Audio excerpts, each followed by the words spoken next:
Dans la préservation des ressources naturelles au Burkina Faso, l'ITIE, l'initiative pour la transparence dans les industries extractives, vient de rendre public un rapport sur les industries minières au Burkina Faso.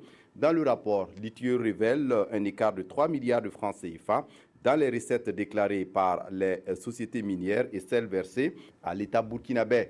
Pour l'ITIE, beaucoup de sociétés ne se sacrifient pas à la tradition de déclarer leurs recettes. Explication, Jean-Eudes Bayala, Zalissa Sanfo.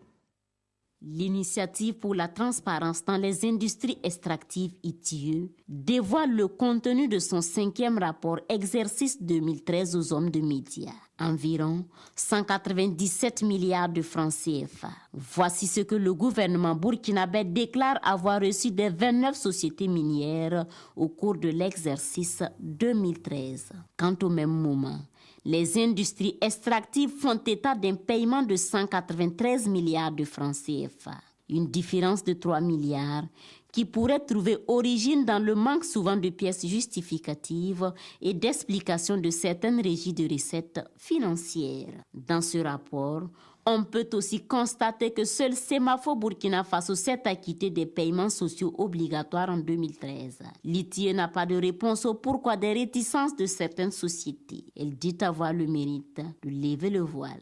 L'objectif de ce rapport ITIE est de permettre à l'État de mieux maîtriser la gestion des flux financiers entre lui et les sociétés minières d'une part, et d'autre part permettre aux citoyens d'être informés sur l'ensemble de la chaîne de valeur de l'industrie extractive dans notre pays. Près de 9000 personnes sont employées dans ces industries extractives.